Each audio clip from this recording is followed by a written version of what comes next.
ધાર્મિક શાસ્ત્રો અનુસાર કામદા એકાદશીના વ્રતનું સંપૂર્ણ ફળ ત્યારે જ પ્રાપ્ત થાય છે જ્યારે આ દિવસે વિધિવત પૂજા કરવામાં આવે અને કામદા એકાદશીના વ્રતની કથા વાંચવામાં આવે. કામદા એકાદશીના વ્રતની કથા વાંચવા અને સાંભળવાથી ભગવાન વિષ્ણુની કૃપા થાય છે. જે વ્યક્તિ આ કથા વાંચે કે સાંભળે છે એના પુણ્ય વધે છે અને મોક્ષ પ્રાપ્તિનો માર્ગ ખુલે છે. એવું માનવામાં આવે છે કે કામદા એકાદશીનું વ્રત ધાર્મિક વિધિઓ અનુસાર કરવામાં આવે તો 100 યજ્ઞો કરવા બરાબર એનું ફળ મળે છે.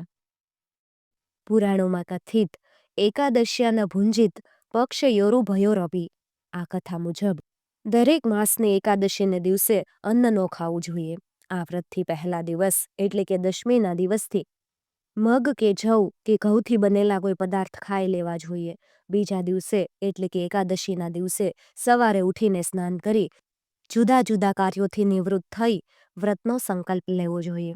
સંકલ્પ માટે મમ અખિલ પાપ ક્ષયપૂર્વક પ્રીતિ કામનયા કામદા એકાદશી વ્રત કરીષ્યતે આ મંત્રનું મનન કરવું.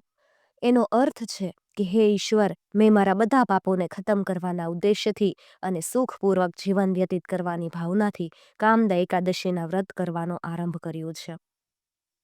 એ પછી ભગવાન નારાયણની પ્રતિમાને પારણામાં સ્થાપિત કરી તેના વિધિપૂર્વક ધૂપ દીપ અક્ષત વગેરેથી પૂજન અર્ચન કરી અને સ્તવન કરો.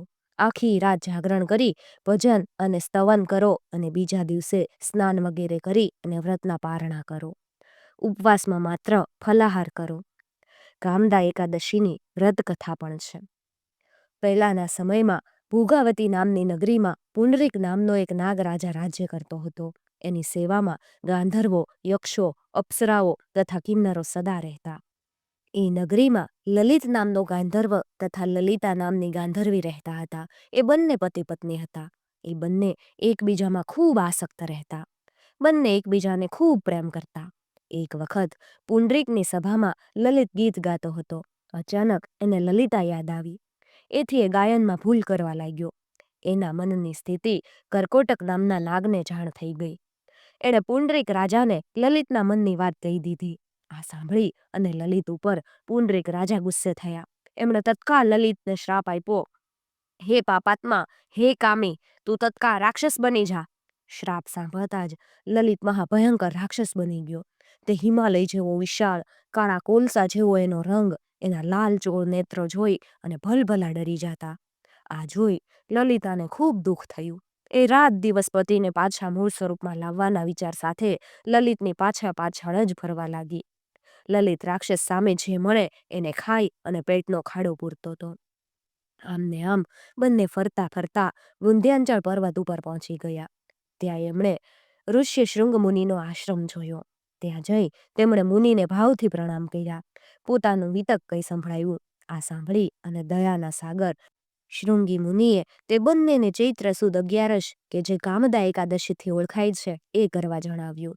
એ બંનેએ ચૈત્ર સુદ 11 આવતા ખૂબ ભાવથી એકાદશી કરી. એનું તમામ પુણ્ય એમણે ભગવાન વિષ્ણુના ચરણોમાં અર્પણ કર્યું. જેના પુણ્ય પ્રતાપે તે જ વખતે લલિતનું સ્વરૂપ પહેલા હતું એ કરતાં પણ વધુ દિવ્ય થઈ ગયું. લલિતા પણ ઇન્દ્રાણીની જેમ શોભવા લાગી. આ પછી તેઓ પાછા ભોગાવતી નગરીમાં આવ્યા. તેમને જોઈ પુંડરીક ખુશ થઈ ગયો. એણે સર્વ વૃત્તાંત તેમની પાસેથી સાંભળી પાછો લલિતને સેવામાં લઈ લીધો. એકાદશીના દિવસે શું કરવું? તો આ દિવસે ખૂબ જ સંયમિત જીવન જીવવું. મન તથા ઇન્દ્રિયો પર કાબૂ રાખવો. ઉપવાસ કરવો. ભગવાન વિષ્ણુને લવિંગ અવશ્ય ધરાવવા. વ્રતનું ફળ શું છે? તો કે આ એકાદશી કરનાર મનુષ્યના અનંત પાપ બળી જાય છે અને તેના પુણ્યથી નિસંતાનને સંતાન થાય છે અને મનના મનોરથ પાર પડે છે. મિત્રો, આવી જ બીજી ધાર્મિક કથાઓ સાંભળવા માટે ચેનલને જરૂરથી સબસ્ક્રાઇબ કરી લેજો જેથી આવનાર નવા વિડીયોઝની નોટિફિકેશન સૌથી પહેલાં તમને મળી શકે.